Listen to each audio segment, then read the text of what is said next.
John was just one of those that he was, if you tried to take him down or he would, there would be a fight on the way down. I mean, he was just, he didn't look tough, but he was extremely mean. We can endure anything and adapt and pivot and change. Wrestling gave us that ability. I would say nothing in life has impacted me more than the things wrestling has taught me in terms of self-reflection, resilience. Toughness. Some guys have it, some guys don't. Adversity, 100%. How to pick myself up and be a man after I failed. And everything that has shaped my life and where I'm at today would not be there without the values and basically the lessons I've learned through the sport of wrestling. For me, wrestling saved my life because it allowed me to focus and channel my energy. We're fortunate if you wrestled, because if you wrestled, natural talent helps, but it's 5% of the ingredient. It pales in comparison to heart and technique and effort. It humbled me, taught me humility. Nothing can humble you more than wrestling. I think it's the learning to adapt, right? You learn how to adapt, you learn how to solve problems. You know, if I look back at my time I spent wrestling, if it gave me one thing more than anything else, it's mental toughness. Ladies and gentlemen, welcome back to the Wrestling Changed My Life podcast, presented by Spartan Combat. This is your host, Ryan Warner. It's Tuesday, January 24th. Our guest today is Cory Baze. Cory was an All-American at Oklahoma State back in the 80s, but this interview was recorded for the Smiths audio documentary back on August 12th, 2020. This interview has never been released in its entirety. It is one of my favorite interviews from the 30-plus interviews we did when working on the Smiths. If you haven't listened to the Smiths, it's our most listened to audio documentary. Go back to episode 200. And the reason we interviewed Cory is that Cory was John Smith's roommate at Oklahoma State. So this interview is all about John Smith from Cory Baze's perspective. I really hope you enjoy it. I can't wait for you to hear all the insight Cory shares about the great John W. Smith. The reason we're releasing some old episodes is that I'm currently heads down on an audio documentary on Henry Cejudo, which is going to air this spring. It's our 6th audio documentary, and I can't wait for you guys to hear that one. So in the meantime, please enjoy this interview with Cory Baze, who's now the president for Assurance Marketing out in Oklahoma City, Oklahoma. Fan of the week goes to Ted Carroll, a high school wrestling coach out in Milton, Mass. He has 3 daughters, and he listens to this podcast while traveling the Mass Pike to watch them play. Ted, thank you so much for listening and for sharing. Let's give it up for Ted Carroll from Milton, Mass. Now let's get to this episode with Cory Baze. Go ahead and introduce yourself to the listeners. Who are we hearing from here? My name's Cory Baze. I basically wrestled for Oklahoma State starting in 1985. I just graduated from high school from Putnam City North. Basically redshirted my first year up at Oklahoma State, and then obviously was a 4-time starter, obviously an All-American, and currently I run a family business. I have for the past 28 years. I'm president of Assurance Marketing is the name of our company, but and I've got 2, got a son and a daughter, Jack and Ellie. My son's 24 and my daughter's 21. She's finishing up at Oklahoma State. Well, so how did you initially meet John Smith? John, I met his family. I think I knew his father, Leroy, before John, but growing up, these grade school tournaments, these elementary tournaments, John's father, Leroy, kind of ran these tournaments in Del City and Midwest City, and these small tournaments, were huge. Back then you thought they were just, huge, but again, they were just small elementary Like weekend round robin. Weekend, yeah, and but definitely you continued to wrestle the same kids every weekend, but it was every single weekend you were going somewhere within the state of Oklahoma, competing with these. And I first met John. He wrestled for the Southside Chiefs, which is back then they were the thing. They were the badasses, if you will, of Oklahoma City. And if you were a Southside Chief participant, if you made that team, you were a bad. And John, being from Del City, and was he a blue chipper? Like, was he a stud, or was Leroy more the stud and John was kind of coming around? They were two totally different.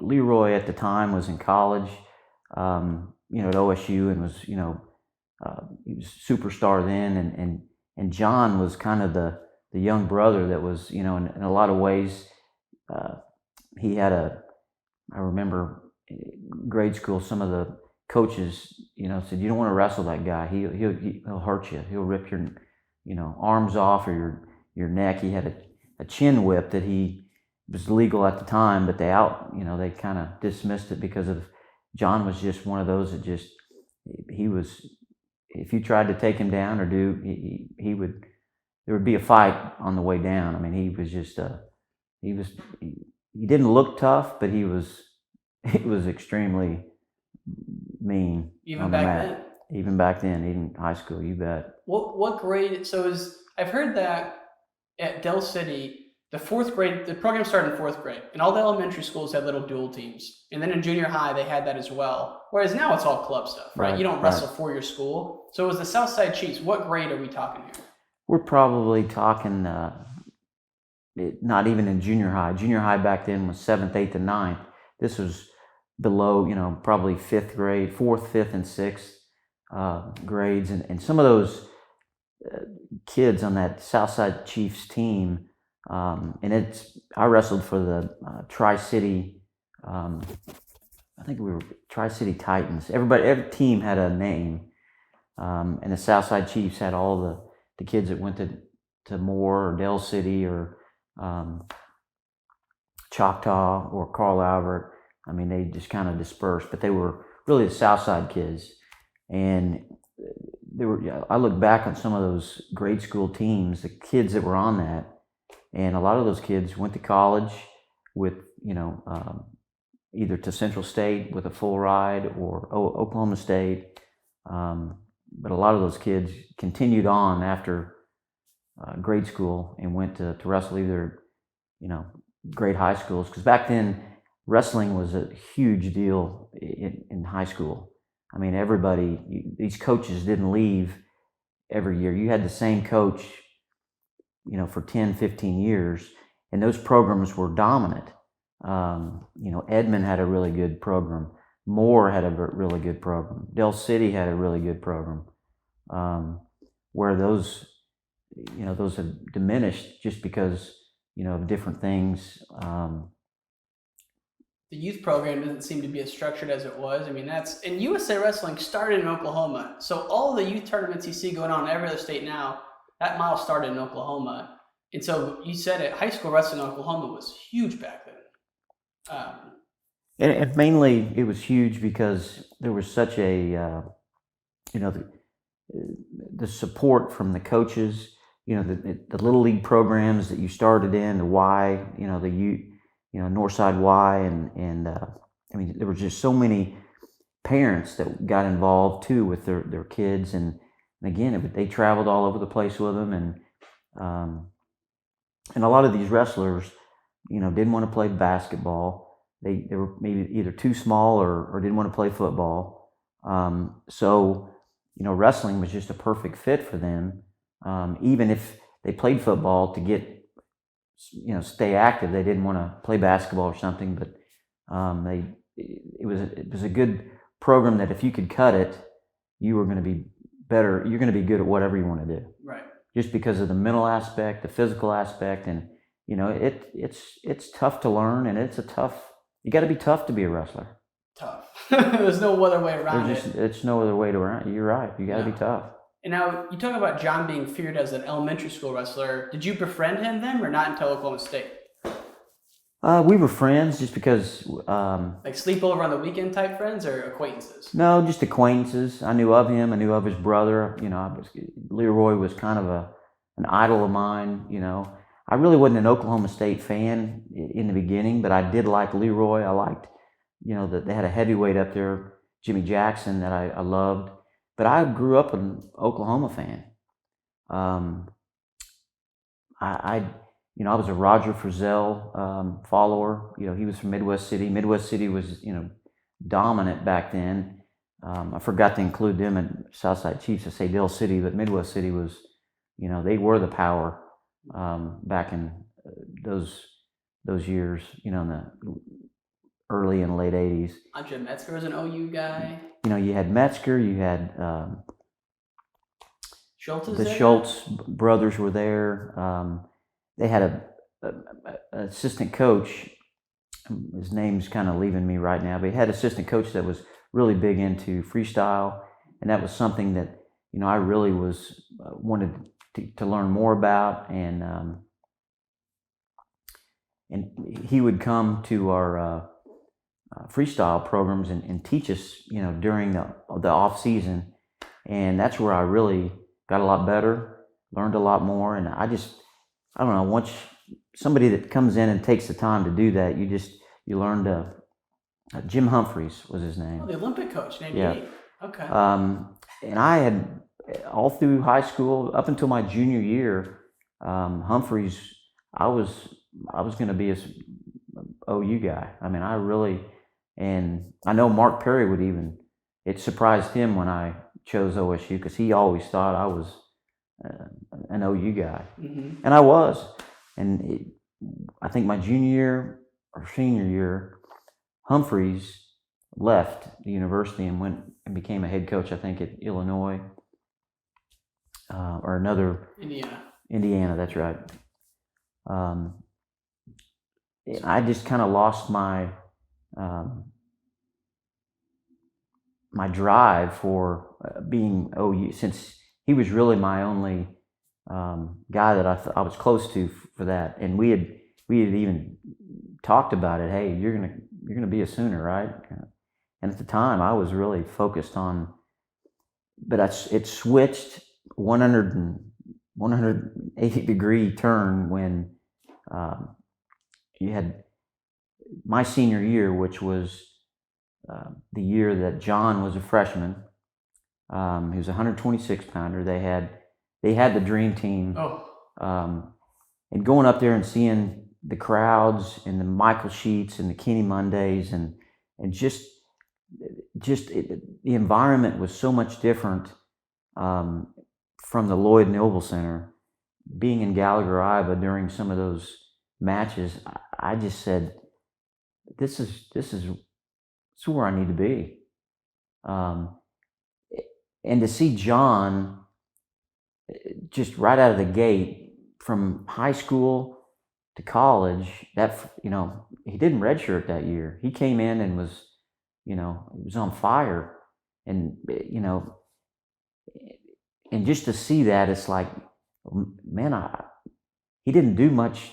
He was wrestling with me in high school a year before. You were more credentialed in high school, so you're like, I could come right in too. So I hope maybe I can come right on in, and if he can improve that much between his senior and freshman year, maybe I can do that too. Maybe there's something up here with Chesbro, because I'd always heard that Chesbro he didn't like freestyle. He thought that would hurt your folk style,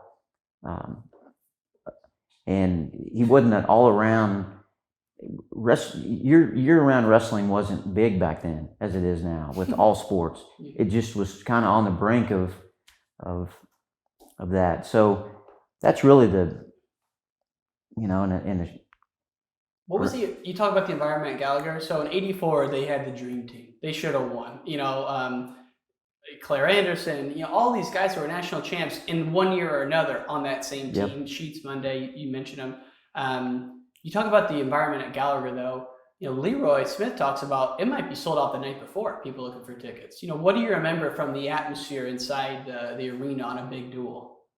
The thing that would bring we were down. You'd always warm up down in they called it the dungeon. It was our workout room, and it was a dungeon, but it was in the basement below really the floor, and you literally could hear the band playing, and you could hear the crowd wrestling or kind of just muffled of people. But when those doors, and we were really ready to run out and the duel would start, there's nothing more that would send, chills, goosebumps all over your body as you run out and you look up and there's just thousands of people. And this is before they raised the roof. It would hold 8,000, but I'm telling you, it was packed. It was people were on the floor, and we would run on the mat. And me being the first guy out there, it made you. It was a sense of there's no way I'm going to lose tonight. There's no way that somebody's going to come in here and beat me tonight. I've got, number one, this is the rowdiest place in the country. These fans, they're here to see, at the time, they're here to see me perform. They're here to see all of us perform, and they've driven a long way, and they're fired up. I'm gonna give them a show. That's the kind of feeling you just had every night in front of your fans. And I mean, it was, you talking about the 12th man, they were the 13th man, and it was incredible. And I think everybody, if you were to interview anybody on that team, on any team during that era, they would all tell you the same thing, that it was a sense of just pride and just, number one, it's prideful to even be on an Oklahoma State wrestling team because of the history, but to really be there and experience it and look up in the stands and it's a feeling it'll never leave me. It's something that it's just a great memory. Of course. You talk about John from his senior year to his freshman year had improved, and then you come to OSU. How did it get to the point where you guys were living together? That's a great question. I still, my dad had, I was living in the dorms my freshman year, my redshirt freshman year, and hated it. In fact, the year prior to me going up there, they used to have what they call the jock dorm, where all the athletes stayed in one. It was I think it was Iba Hall. Mm-hmm. Well, the wrestlers screwed that up for everybody, because I guess that particular year they tried to set the thing on fire, or something happened where they just said, no more of this animal house. We're going to dismantle this. So the year I came as a freshman, they dismantled all that and put all the athletes, just scattered them around campus. So I was in Scott Hall. It was a older dorm. It wasn't even one of the nicer ones. So, and I kind of had a potluck. I didn't have a roommate. So that I knew. Mm-hmm. He was in I forget what his major was, but just a brainiac guy that wasn't an athlete at all, and we crossed paths a lot because of my schedule and his schedule. But so my dad had an idea of, hey, why don't, you're on scholarship, why don't we, maybe you can live off campus, after your freshman year, and we're going to maybe buy a house just from an investment standpoint, and maybe you can get a roommate and help offset the cost. And what do you think about that? That way you can really focus on school and concentrate on wrestling. And I said, sounds good to me. So that summer, we spent a lot of time looking around and found a little old house that had been fairly newly renovated, and it was on Blakely, which is right down from the Kappa house. And I thought, I need a roommate or need somebody. And I can't remember what happened or how it all transpired, but John was in the process of looking for somewhere to live, and it just, hey, I need a roommate if you're interested in, and that's kind of how it all started. And what do you remember about, like, take us inside the house? I heard that you had a collection of masks. Is that true? Well, yeah, I did have a collection of masks. What's that about? What kind of masks? Like Indian masks? They were masks from all over the world. My aunt kind of, for Christmas one year, when I was little, younger, in grade school, every year she would get me a different kind of mask. It might be from Poland, it might be from, somewhere in Mexico, just from different places. So I started collecting these, and when I went on these trips out of overseas or whatever, I would look for, masks, and anyway, it just became a collection from all over the world, and I had this collection on the wall as you walk into the house. Well, I'll never forget when, thinking back, Leroy Sr.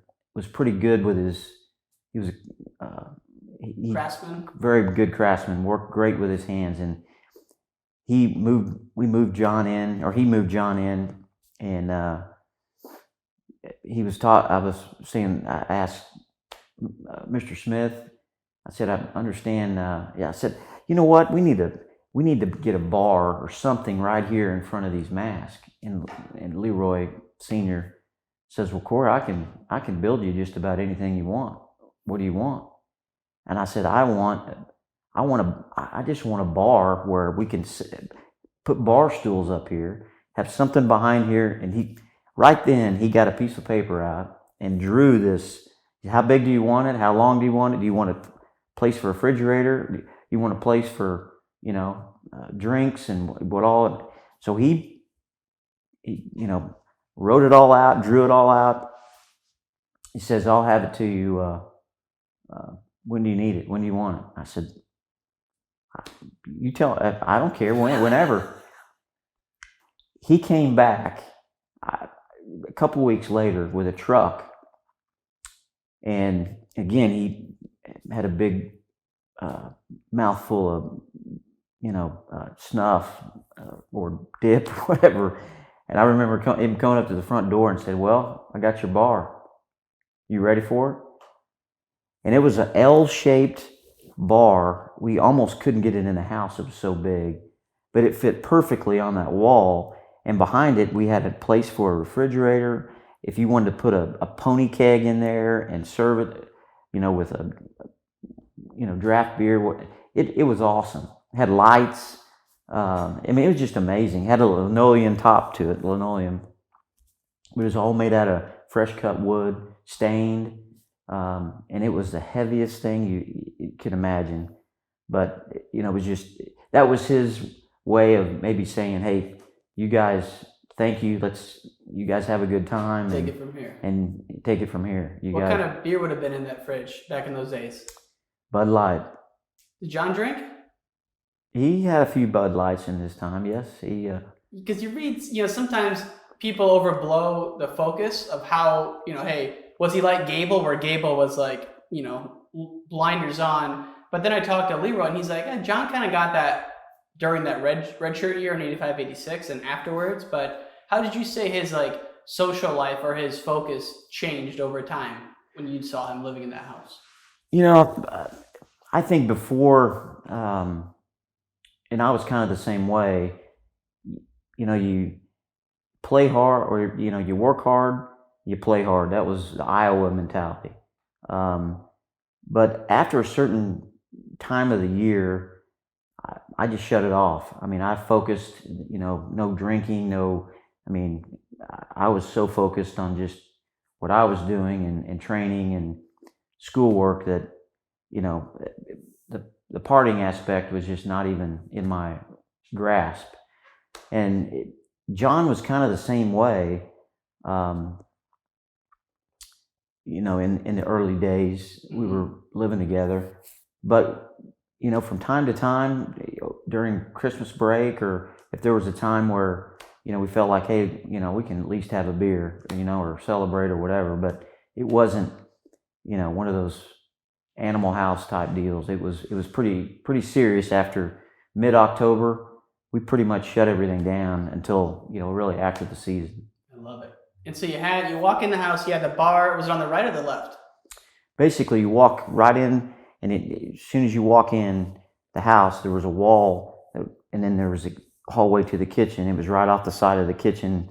So as you walk in, you see this bar, and then behind the bar, you had all these masks, and then we had lights and stuff up, so you could light it up, and it would be a focal point of the entrance of the house. That's badass.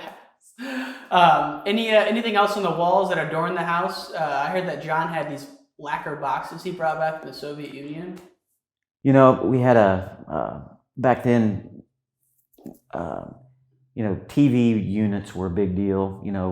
Shelving units. You put a TV in, and John had been to Russia a couple times, Tbilisi trips, different things, and those lacquer boxes were a big shapkas.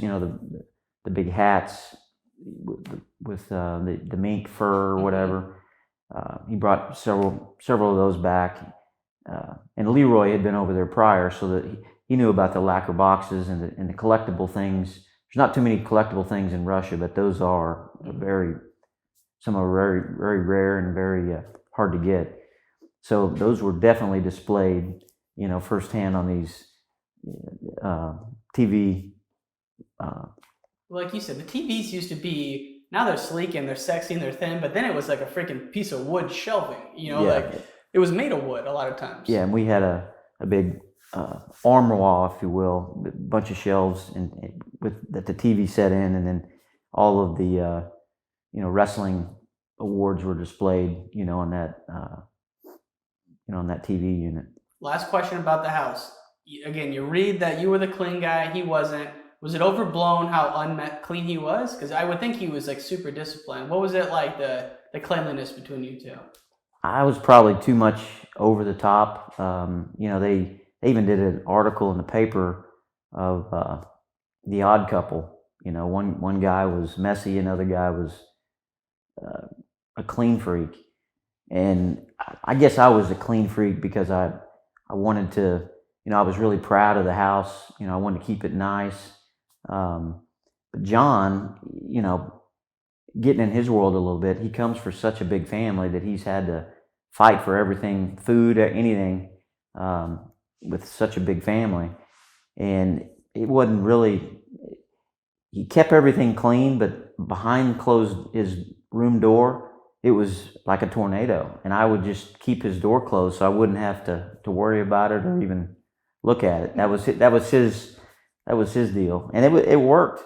He didn't get in my space, and I didn't get in his, and so it really was kind of a fun time. I mean, you guys lived together for a number of years. Did you work out at all in the room because you're so close in weight? I was 118. He was 136. We would drill. We wouldn't really wrestle, but we definitely would drill lightly and go on runs and sprints and lift together. But as far as actually hooking it up, there was just too much of a weight variance there. So was Jerry Hickman on the team, his drill partner? No, he was our equipment manager. So he would go with John and let John drill and not drill back, from what I hear. Hickman, Jerry, and I were basically at the same weight in grade school. I wrestled him all through grade school, and he was really a guy that idled John. He idled all the Smiths, but his way of contributing was nobody wants to do the dishes, so to speak. So he basically he became our equipment manager. He would wash all of our dirty, after practice, just nasty gear, and have it all fresh and ready to go the next day. And, after hours, John would come down to the workout room, after practice or late at night, and he would, tell Hickman, you don't have an option. You're going to come drill with me. I'm just going to practice my low single, and I want you to do that. And Jerry loved that. I mean, he loved the fact that that was his way of being a part of John's success, and really kind of, he was a wrestler up until high school, but he was not good enough to be on the, Division I level. So he just wanted to be a part of it. He just wanted to be a part of it. And was it unusual for midnight, 2 a.m. workouts? Absolutely. But that was John's way of mentally getting his mind acclimated to a point that I might be in some other country and it's going to be, 7 o'clock at night, but here it's 2 o'clock. There's somebody over there they're already up and working out. So I need to, and that was just his way of, not everybody's like that. You'd never find me at 2 o'clock in the morning working out. He would do that to get the edge, though? He would do that, I think, mentally to help him.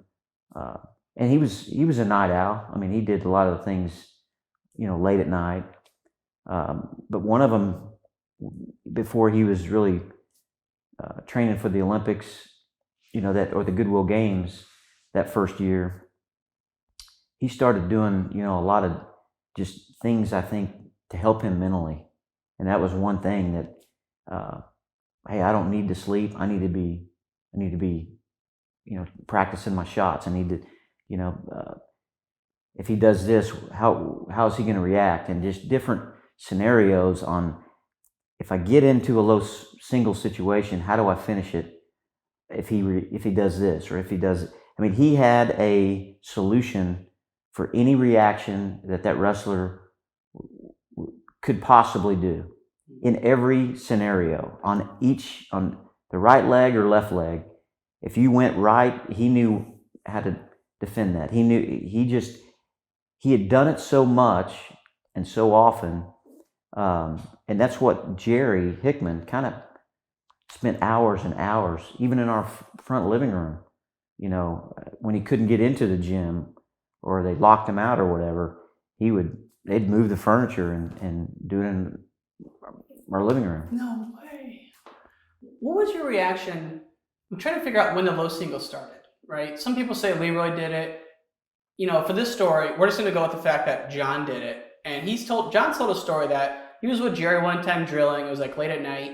And he had a goal in his mind to do 100 sweep singles. And somewhere at like number 90, he was getting pretty tired, and he kind of just fell into the low single, and that's when John says he first started doing it. When did you first hear the term low single, or what was your reaction to it when he showed you the first time? He and again, this could be totally wrong, but that's okay. I really remember the low single what's the guy from Nebraska, Sanchez? John had a problem with Sanchez, and I remember sitting in a hotel room with John after Sanchez had beat him, and he was literally writing on a notepad, and I'd come in the room, and he had lost in the finals, and this is the year that he had won the Goodwill Games, that summer. It was a duel at Lincoln. Yeah, so that was in July, and then the first duel of the year was in Lincoln in November, and Mark Perry was coaching Gil, and Gil beat him in the first duel of the year. Well, he beat him in this open tournament, that they were in. Gotcha. And I remember, I mean, he said, Cory, I'm never going to let that happen ever again. He said, from this day forward, I'm not going to win a match by 1 or 2 points. I'm going to dominate people.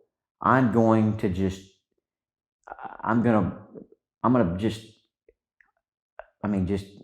punish them. And I'm going to separate myself from being good to being great. And he said, this will never happen again. And he said, I'm going to perfect, this low single. And because in my mind, most people, when they shoot a low single, their head is down. And by the time they get to, the ankle or the low, you're looking really towards the mat instead of looking really up like they teach you. So you've got to get down really low when you shoot to stay perpendicular to the mat so you will actually attack where you're supposed to attack. And John was so limber anyway, he would lower his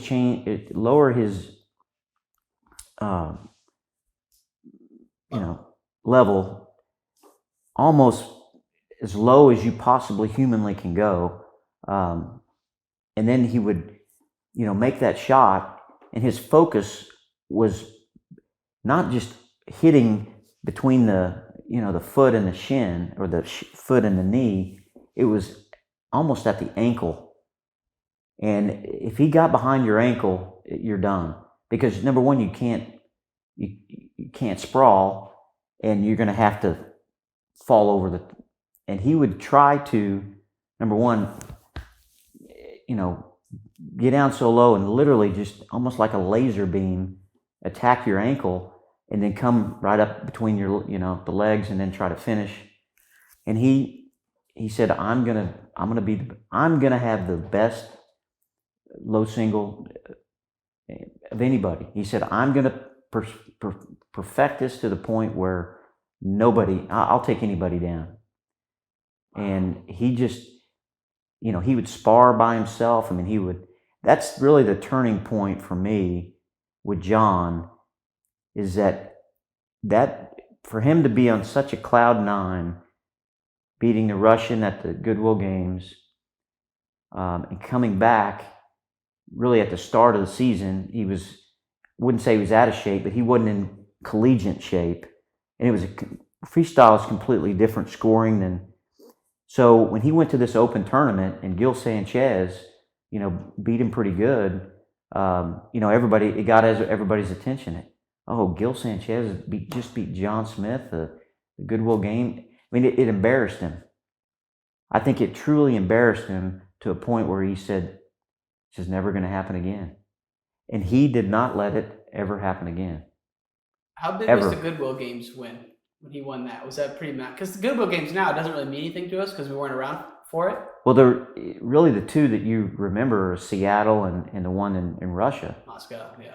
Because it was the first of its kind, and it was on CNN. I mean, it was a big deal. It was like, in between Olympic year or something. It was going to be every 2 years after the Olympics. They were going to try to space it out. So it was, in a lot of people's minds, the Olympics, and that it was. Those were. It had been since 1976 since the Soviets and the Americans had been together. Because 80 we boycotted, 84 they boycotted. So right. We hadn't been together in a big time event. And it was a big deal because the Russians had some of the best wrestlers in the world, and we were just kind of up and coming. Some of these Americans, and and they were just, most of them, the good ones were from Oklahoma State and Iowa that were on this team. Yeah. So when he made the team, it was like, man, this is unbelievable, But I don't know if he can. This scrawny kid from Del City, I just don't know how he's going to fare in this world competition. And it was, he smoked everybody. He did. And Zayev, who he beat, won the world championships that year in '86. John didn't wrestle in the '86 world championships. Like you said, came back, wrestled Gil. What do you remember about Gil and why he gave John fits? Gil was, he was very unorthodox. His style was clashing with John. He was tall and lanky, and John, he just didn't react the way normal wrestlers, that John wrestled in the past. Everybody has that wrestler that just is, you go, God, this guy's just not normal. He doesn't react the right way, and just nothing seems to work. And I think Gil frustrated John because he wrestled a lot of times on one knee, which was very strange. He did things that were just not normal to your common wrestlers. And I think that frustrated John. How do I attack this guy? How do I... And Gil was quick. He was strong. He was a lot bigger than John. He cut a lot of weight. And John had just moved up to 136. It was kind of a new weight for him. And Gil just manhandled him the first few times. And I think Mark was working with Gil, and really he knew how to beat John. It's his brother-in-law, you know. I mean, he was, not that he was trying to make that, but he was telling, you know, Gil, this is what you need to do to beat John Smith. And he did that up until the finals of the national tournament. How do you do you remember it being a piece of conversation that night that, hey, Mark Perry's coaching over there? Or was it just, because I mean, Kathy, when I interviewed Kathy, she's like, I was pissed at him. I was pissed at Mark because he was coaching against John too hard. But, you know, Mark's loyal to his guy. But as teammates going into it, were you kind of like giving John a hard time? Like, hey, you got to wrestle against your brother-in-law tonight. You know, Mark is competitive. He wants to win. John wants to win. I didn't really look at it that way. I didn't view it as you can't do that to your brother-in-law. You can't do that to. Mark's going to do what Mark's going to do, and he's going to. Everybody wants to win. No one wants to lose. And all Mark was doing was his job. Is he was trying to get his wrestler into a position so he could win. Yeah. And I don't think anybody felt that Mark was, you know, going against the family by, you know, doing that at all. Well, the competitiveness that you mentioned, that seems to be something where when I ask people, you know, more generic questions like, how is John Smith so good? They go, well, he's worked crazy hard. He has a very unique body, but the inner will to compete was something that just is off the charts for him. Would you say that was similar to what you saw in terms of his competitiveness? Absolutely. I mean, you know, there's many practices that I can remember. You know, the lightweights were on our workout room. The dungeon was a long, narrow box, basically. I mean, it was probably as wide as this room. But is that it? Yeah. It was maybe a little bit, but okay. it was like a mile long. So the lightweights, you know, it was synchronized. The lightweights, you know, the middle, you know, everybody, and the heavyweights were on the, you know, all the way by the door going out to the, and then we had showers right off the wrestling mats, and then we had a sauna that was built into one of the showers that was right off the mats. And I can remember, you know, John hated to run. I mean, but he just liked to wrestle. I mean, for hours. And I remember they would set the clock and 45 minutes, and it was just like you didn't change partners. You just kept the same partner. And if John was taken down or somebody took him down, even if it was what I would say out of bounds, he didn't care about there was no out of bounds in practice. If it ended up in the shower, you kept wrestling. And if you ever let up or gave up a takedown to John would jump on you, and he would, I mean, I remember one time a guy took John down, and John was so mad about it, he got up, took this guy down, a kid from California who was at his same weight, and basically just popped him in the eye, cut his eye. The guy transferred and never came back. John said, you never, ever, you know, John was like showing the way that you ever do that again, you know, this is what's going to happen. Just like Michael Jordan, really. I mean, much of it is very similar. And I thought, are you kidding me? And he did. and the guy kind of fought back, and then John, you know, it was almost like I'm the 136 pounder here. Don't ever think you're going to even, you know, make this team. You might as well go back to where you came from, because these guys were, again, Eddie Woodburn, some of these Joe C guys from that he had brought with him, and this guy was a young stud that thought, you know, I'm gonna, you know, John Smith this, John whatever, I'm gonna. So John one day said, "Come on, big boy, we're gonna wrestle." And John just, and this guy took him, you know, John was having his way, but this guy, I guess, caught him or something, and John was frustrated, I guess, and just got up and just took him down and just began to wail on him. And I'm thinking, holy, I mean, and the guy had a bunch of stitches, and anyway, he ended up transferring back to California. What was were you thinking, man, that guy's kind of a dick, or it's like, hey, that guy's on another level, I better steer clear?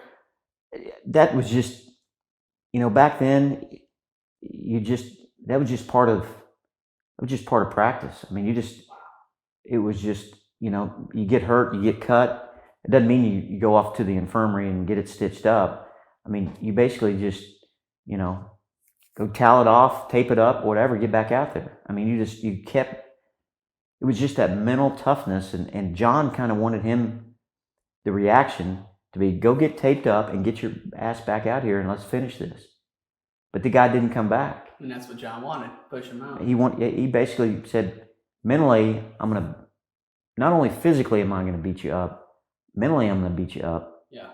And and that's kind of what the cowboy, it's just tenacious. I mean, it's that mental, you know, and I'm sure at Iowa and some of these others, it's the same way. It's just that mental, that's the edge of being good or great. Yeah. It separates the men from the boys. And what you talk about the wrestling room, when did they get the new wrestling room? Did you ever practice in it, or was that never? That was way after me. What color were the mats in the old room? In the old room, they were orange. Wall mats or no wall mats? Wall mat were black. Any any letters on the mats or anything?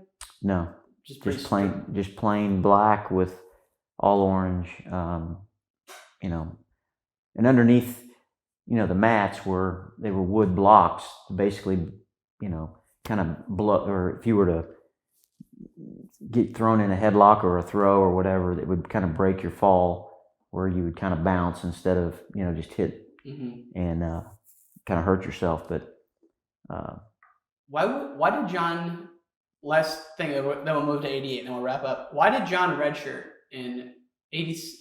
Actually, here's a better question. Some things you read was that John wanted a redshirt after losing to Jim Jordan. And then I talked to Leroy, and Leroy says John did not want a redshirt. Say encouraged him to. What do you remember of it? Did John want a redshirt, or did C want him to come out of redshirt to help the team? I can't get a straight record on it. Just the best of your memory. And that was 85, 86. So the first year you guys lived together, 85, 86, John redshirted. And then he won Goodwill the summer of 86. Because in the book, here's what I'm trying to get at. In the book, Cowboy Up, John was saying how he's in like this great place. He's training. He's like making gains. He's working out at midnight. He's not worrying about folk style. And then a couple times throughout the year, Joe C would bring him in and say, we might need you to come in for the team this year.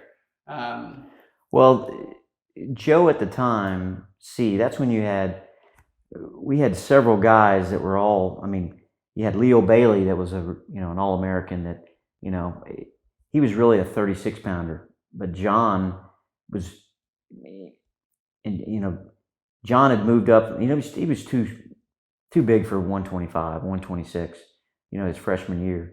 And when he went up to 136, no one really thought he was big enough. So I think he really wanted to use that time to get bigger, to grow.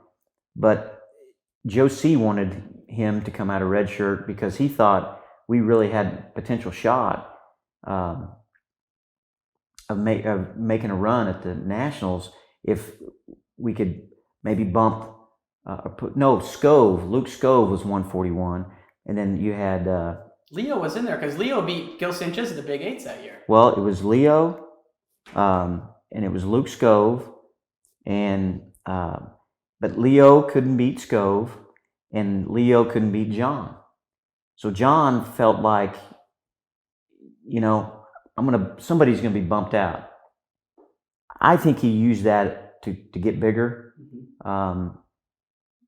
because he was a small 136 pounder, but still was, could still win the. And I think he really wanted to concentrate on some of this international stuff that he was really becoming extremely, good at. So that was kind of my take, but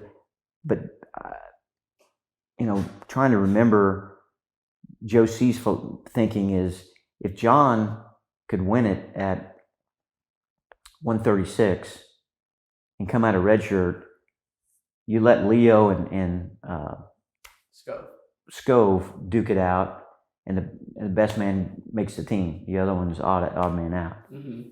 So, but they were all, we had, three All-Americans, that duking it out just right, and it was just and nobody could cut to 125. Yeah. Crazy how deep it was. I mean, you got to give Joe C credit on beating Iowa finally. But at the time, people were very upset that Chesbrough was let go. Chesbrough was coach of the year in '84, and he was let go. Were you recruited by C or by Chesbrough? I was actually recruited by Ricky Stewart. And Ricky Stewart was the assistant coach with Joe C. Okay. So you never really worked with Chesbrough that much? I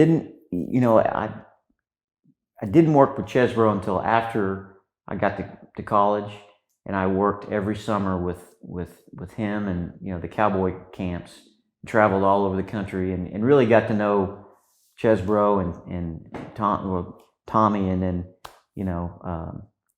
his youngest son that wrestled. The camps, I don't think, when I think about the camps, Iowa does a couple of camps at Iowa City, and that's it. You're talking about traveling the country with Chesbrough. And John did that at a early age in high school, started doing that. What do you remember? I don't even know about that. I didn't hit that in my research. Tell us about the camp circuit. Where would you go? Would you travel like a circus? Everyone would travel together city to city? It's the funniest thing. We would load up, and Tommy Chesbrough he had one of those tricked out vans that basically you had a couch in that you could lay out, and we would have 4 or 5 wrestlers, that were going to work the camp, and we'd spend 2 weeks in California. We'd spend 2 weeks in Rexburg, Idaho. I mean, we traveled all over the countryside for a month or a month and a half, and then we would end up in Stillwater. And by July, so the whole month of June, we were out of state somewhere, and then we'd come back and end up in July, one of the hottest months of the year, and we would have really a month and a half of the intensified training camps, which, I do all the runs, all the far runs and the early morning stuff, and really high intensity, camps. Yeah. But Chesbrough kind of ran them, and his son, was kind of the guy that did all the moves, because it was so synchronized, and it was almost like poetry. He would talk and say, "This is," he didn't do Tommy didn't do the moves he would just say, why Todd. Who? Yeah, Todd. He'd say, "Todd, get out there and let's show him yada yada yada," and Todd would just be like a robot, just programmed, and just do it perfectly. And he would say, "Okay, Todd, do this." He would talk him through every situation and whatever he wanted to show as far as moves, and it was just, we called Todd kind of the robot, because he had done it so much, he could do it in his sleep, and it was easy. Everybody learned it the right way, and it was just, I became a Chesbrough fan because he just didn't do it any other way but Chesbro's way. He was just a technical He was a technical genius, and I even asked him one time. I said, "Why don't you like freestyle?" He said, "Cory, freestyle screws up your folk style because riding, and he said, you become soft when you are freestyle because everything's done on your feet. You got folk. You can always do that freestyle stuff after your collegiate career's over, and that's what most of the Europeans, compete to their very old age." He says, "That's what most of the collegians should be doing, but don't." What do you say? Don't get there too early, because you don't want to ruin. That was his philosophy of where Joe C was like, freestyle, wrestle all year round, freestyle. It's going to make you better he didn't have that philosophy. He was more, the more opportunity you get to wrestle on the mat, the better off you are. It's tough because one part of me says Chesbro's approach, and if you've got to go. Oh, no, fine. Chesbro's, to me, it's like, is that the right way to coach a college team? Though it was so structured, but at the same time, everyone loved him. Whereas C was C was gone a lot at the beginning because of the car crash. But you know what I mean? Like, is Chesbro's approach the right way to coach a college team, you think? Or is it too structured? You can. There's no right or wrong. I'm just curious. Like, it was very structured. Yeah. Where Joe C's was, I wouldn't say loosey goosey, but it was. He let the wrestlers do. Each one of them had their own routine. He wouldn't jack with it. But he would try to perfect whatever you were good at. He would try to make it better. Yeah. In each individual. Where Chesbro, you do it this way, and that's the only way. Everybody. That's Gable's more the opposite way, but Jay Robinson was the Chesbro the time. Exactly. And so he had that. Yep, you're exactly right. So let's talk about Iowa, and we'll wind down with the Randy Lewis match in '88. Iowa was obviously, the competitor at the time. Oklahoma State had been the power in the 50s, 60s. Was the hatred between Iowa and Okie State legit back in those days for you guys? Very much so. Talk about the rivalry a little bit, because you beat them in '88 in the dual meet. Hang on just a second. Yeah. You have to turn anything off? Or? No. Well, I'll pause it right here. Pause it. But you said Iowa was, there was some hatred there. How much of that stemmed from what happened in 1984 with Leroy and Randy Lewis? A lot. I grew up not an Iowa fan, but a Dan Gable fan. And just the history that he and what he did and just what he did for the sport. And really how he, those kids were, because he had a bunch of girls, I think 6 girls or something, never had a boy. So his wrestling teams were his boys. Those were his sons. I mean, I think he truly, he basically was a mentor to all those guys, and he truly loved those guys. He would do anything for them, just like any great coach would. But I learned he was kind of like, the evil empire, like in Star Wars. He just was one of those guys he was on the dark side. And we were the good guys, and they were the bad guys. And once got out of college, and all that rivalry kind of went away when, training for the Olympics, and Gable was one of my coaches, and I disliked him all these years, but didn't really have a reason why other than just the rivalry. But once I really got to know him, he's the greatest guy in the world, and wrestled with some of the Royce Alger and some of the guys that helped make Iowa great. I mean, they're the greatest guys ever. They're no different than anybody else that wants to win. Right. They just was Rico training there at that time yep, with you guys? Sure was. He lived with John a little bit, right? Yeah. I heard that one time. I was interviewing Perler, and he's like, "Yeah, I was at a freshman year. I was at a party, and John never went to parties, but he walked into this party, and Rico Ciparelli was with them, and he came up. He's like, 'I need to work out. Let's go.' And they left. And I get chills telling the story. I'm like, what kind of a crazy person are we talking about here? Yeah, I mean, in a good way. and Rico, Chiparelli was a New York guy, just just kind of a ladies' man. He was a just, model. Yeah, Yeah. and just Good-looking guy. and just Italian, just just tougher than nails. But anyway, I really gained a lot of respect for Sure. For those Iowa guys, because they were just so competitive that and their coach just backed them up Just all the way. And so, I mean, and like when you think about 84, Gable was the Olympic coach. After the trials in 84, Leroy beat Randy. And then the arbitration, Gable sided with Randy. I don't know how much it was siding with him versus just he was testifying on what he saw. But and like Randy Lewis and the Smiths love each other. It's more so the people outside of those two parties really get upset with Gable, and they think that Stillwater was tampering with the Olympic trials. All that, it makes for a lot of fun, to be honest with you, and in telling these kind of stories. But it's also interesting to hear that really escalated the rivalry. What happened in '84 between Randy Lewis and Leroy Smith? Well, you look back at Leroy, just his dominance in college, and he would get to the big dance where he's ranked number one, and he doesn't even make The one year he went 0-1. Yeah, and he was supposed to win it all.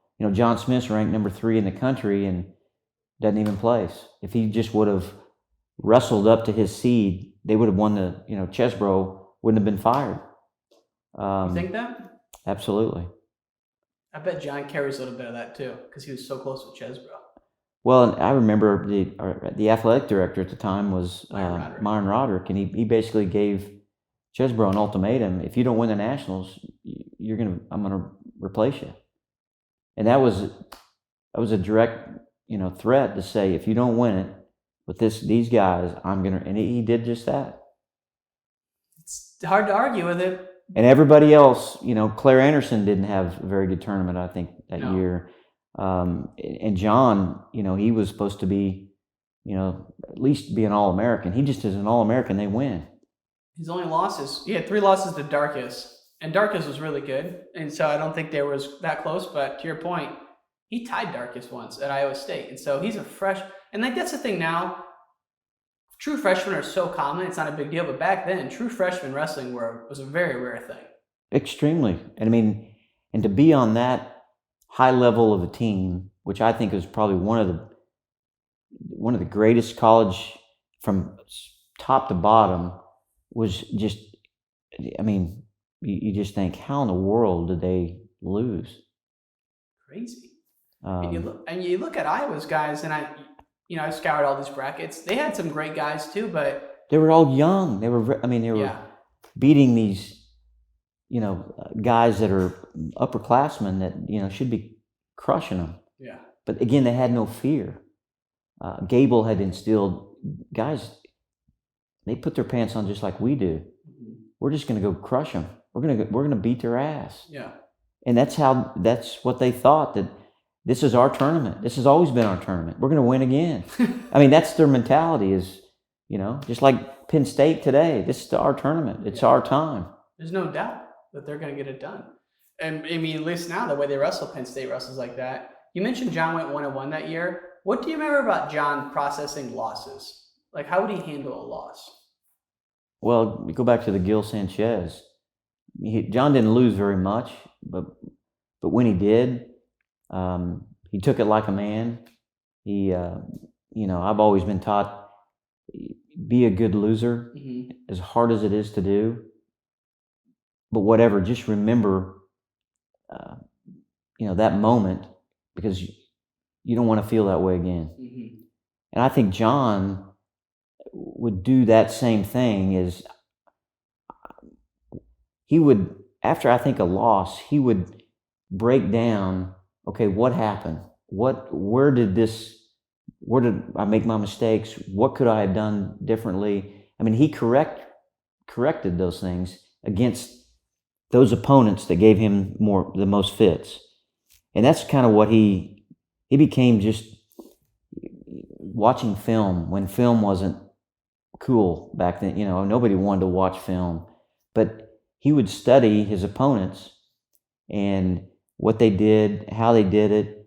Okay, what do I need to do to counter this? And he really became a student of the game. But not necessarily by watching video, but basically just watching opponents and learning from mistakes and losses. But he didn't lose that much in college. I mean, after Gill, he went 131 in a row, then he lost to Randy Lewis. And this is like just the perfect twist, because in '88, John smokes Joe Melchiori at the Nationals. That's the year you All-American. He goes to the Olympic qualifier in Topeka, Kansas. Randy Lewis comes out of retirement, is weighing like 163 pounds, cuts down to 136, and then beats John. And it's like, that's the same guy that beat Leroy. And, I interviewed Randy for about 3 hours last Friday about it. And he's like, those matches between John and Randy, those were two of the best guys in the world at that time. Because Randy was a defending Olympic champ. John was a defending world champ. I think for the first time, I think John was mentally relapsing back to Leroy's problems with Randy. Because Randy was a little unorthodox. He always was trying to, throw and do funky stuff. And that wasn't John's style. And I think John gave him too much respect. I really think John gave him too much respect. And then after that happened, when it came to the trials, I think John smoked him, didn't he? 2 straight. Yeah, it wasn't even close. But I think he gave him too much respect just from the simple fact, holy shit, this is the guy that beat my brother off the Olympic team. And, a lot of bad feelings there.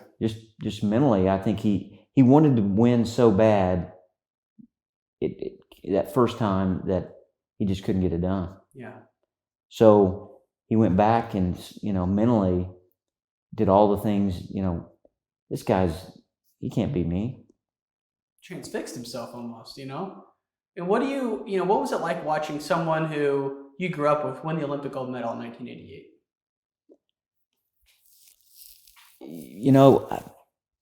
At the Goodwill Games, I remember watching him. I remember he called me, or his mother or a family member, and said, because of the time difference in Russia, and they said, because I knew he was in the finals, and the broadcast was going to be, it's always taped, and I couldn't wait till the next day because it was delayed. And they called and said, John won the gold medal. And I thought, are you freaking kidding me?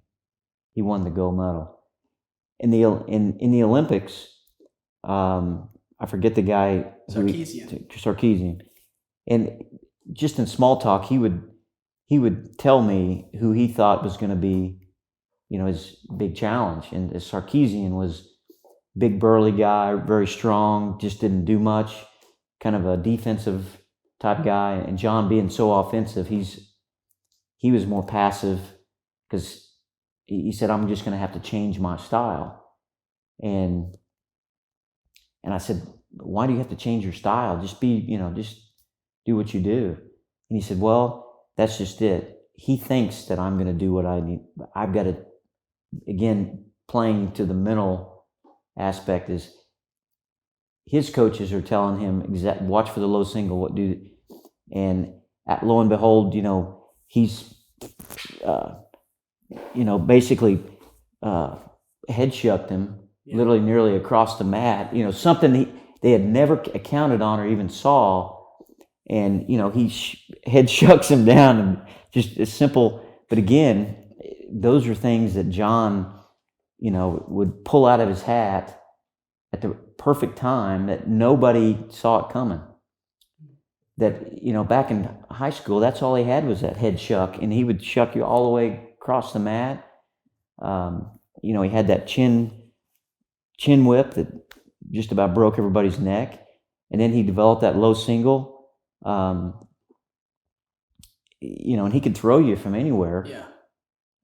He also had that high C on the elbow too. He would drop on the elbow. He would drop to his knees literally, and and you would just kind of float into his high crotch, and it was beautiful. I mean, it was just like synchronized. You know, he dropped to the ground, and you had nowhere to go but over his shoulder, and you couldn't stop it. It's like the guy falls over. If you watch him wrestle Sergey, it's like Sergey literally falls over. Because the momentum he had from that, you know, pulling that shoulder and dropping down so low, where most people can't get to that low, because he was just, his legs were just, you know, very, you know, Kendall Cross was kind of, you know, that way, Gumby-ish, but John, with his hips and his knees, could just get so low with all of his, and then be able to, you know, just power through stuff with his hips, that it was just amazing. He talks about the most important thing for him wasn't even the low single, but was his ability to anticipate different finishes. That's, yeah. You know, like he would see all these situations in his head. You know, you're coming up through the middle, you got an ankle biter. How are you going to defend that, you know? There is nobody, and he would spend hours with somebody just on his shoulders, in between, you know, and say, okay, shift to your right, or, you know, in different positions, and if you went around his waist, how he's going to react, and that's what Hickman did, you know, for hours. And it's just like, you know, how do you get a partner just to, you know, do that kind of stuff? But it's just, yeah, I mean, for hours. You mentioned he talked about Sarkisian a little bit, saying that was his big competition. Would he talk about opponents in wrestling a lot when you guys were in the house? Yeah, you know, Gil for sure. That year was, you know, one of his nemesises. But once he got to the senior level and was on, you know, these world teams, he really studied, you know, those guys that were his main competition. You know, and he would kind of joke that, hey, these guys are so damn strong, but really they're not that strong if you get the right angle. And I mean, they can't power out of it because, you know, you've got the angle on them, or you this or that. And, you know, it was just, he would talk about, you know, but he wouldn't give him, you know, he would respect him, but he wouldn't give him so much respect that he just said, man, this guy has, you know, mentally, he just, I can beat anybody in the world. I mean, I can. So his way of, just like with Randy Lewis, I mean, I think he used that to propel him to, there ain't nobody ever beat me again. Right. I'm never going to let, and I think he gave Randy too much credit.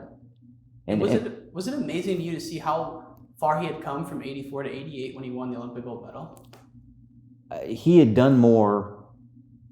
John did more, and he wasn't a very good high school wrestler. He was a 2-time state champion. Mm-hmm. I mean, he was just average.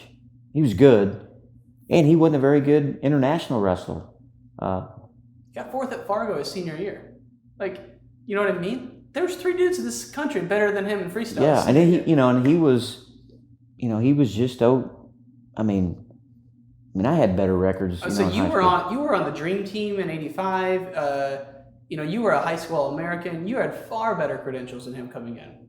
So I thought, man, if he's improved this much from his senior year to his freshman year, and I attributed a lot of it because he had some big shoes to fill with Leroy, and he wanted to show everybody, hey, and he just went crazy, and just got so good, and you know, in 1 year. But then was devastated at the Nationals when it really counts.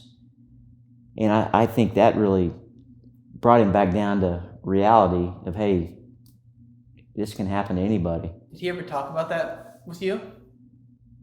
No, you know, we talked about, you know, I don't think he really he doesn't really like to bring up the Leroy or. No, I mean 1-1 at Nationals in '84. No, because that was before I got there, and yeah, that's what I'm asking. Yeah. But I knew it crushed him because he loved Tommy Chesbro. I mean, that was a dad to him, a second dad to him, and he hated to see Tommy, get fired, and he felt, I think, a little responsible. And John had a little bit of red ass, I think, for Joe C, because he had wrestled for such a structured coach, and then Joe C from California comes in, loosey-goosey, and John just didn't respect Joe. Well, he wasn't there that whole year, really. Is that what you remember? Yeah. Mark said he was like, dude, I never saw Joe that first year pretty much at all because of that car crash. Yeah, well, and then you had Leroy was an assistant, and with the guy from USA Wrestling, Navy coach. Oh, Burnett. Burnett, yeah, he was coaching with C. But Joe kind of stayed away from John, just because John, I don't think he didn't like Joe in the beginning because of Chesbro. But I think the turning point for John really warming up is when Joe realized that, hey, this deal's bigger than me. I've got to bring some other people in. And he invited Tommy to come to one of the practices and show some things and kind of put himself, he realized that, hey, I need some help. Can you come help me? And Tommy was just, when do you want me there? I would love to do that. So Tommy was in the room with Joe. Wow. And that was, I think, at that time, John thought, that's a pretty cool thing to do. Mark Perry almost shot me when I said this, but I go, sounds like to me like Joe C should have been the head coach and Chesbro should have been like the top assistant. That would have been unstoppable if you would have had that, Well, this was, this is after the fact. I'm just saying, like, hypothetically, but yeah, I get what you're saying, like, because Chesbro still worked for the department. Yeah, he was an assistant. He wasn't fired. He was just... They reassigned him. Yeah. He was assistant athletic director at that time. But Tommy still felt guilty for not winning the Nationals. He really wanted to help the wrestling team. Mm-hmm. And I think Joe C thought, you know what? Todd Chesbro is one of the top recruits in the country, and he's in Stillwater, Oklahoma, and he might go somewhere else because of how I'm, He said, I don't want to be that guy. I want to be the guy that says, I need all the help I can get. Yeah. So that's when he said, Tommy, I need your help. And that's when they started working these, the camps in the summer together, and just, they became, I wouldn't say great friends, but just their philosophies were totally different, but their vision of wanting to be the best and wanting to be great, the best at it, and just different styles, but they conflicted in so many different ways. But to have them both come together, at the time, because I knew Tommy was he loved the sport so much. It's what he wanted. The last thing he wanted was to be fired. Yeah. And he was a coach of the year. He was undefeated 2 years in a row. It shouldn't have happened. Myron Roderick, I know he's a legend, but that was not the right move. No one would agree with that, but you got to do what you got to do. Roderick was the king for a reason. Very last question of the night. When you think about John winning in '88, what emotions does that evoke for you? Just pride, that, hey, here's a guy that, from Del City, Oklahoma, never would have dreamed that somebody that's really still in college to have this kind of success this early, it's just amazing. He won more world and Olympic titles before he, was 25. He's got to be the youngest of all time, and to know somebody. And I remember when he came back, we met him at the airport, and I just wanted to touch a gold medal. But not only did I get to touch it, we got to display it at this, Stillwater House on our shelf. That, he was so prideful of those lacquer boxes but he sure was proud of that gold medal that he put up there he put that above everything. It was on the shelf at the house? Just played for a little while, yeah. It must have been huge for someone, for like the Oklahoma City area, for someone to win the gold medal like that. It must have been massive. Oh, it was great for the state, especially Oklahoma City, to have, again, it was almost gratifying for just the Smith family, all the things they'd been through with Leroy, and then John, he fulfilled that, and then here comes Pat, who, even the first 4-timer, it just makes you happy for not only the individual, John, but I'm happy for, just to be on the same team and to be associated with, the Oklahoma State, and just associated with all of it. It's almost, you're a part of his success. Thanks for listening to this episode with Cory Baze. To find past episodes, please go to WrestlingChangeMyLife.com and follow us on Instagram @WrestlingChangeMyLife.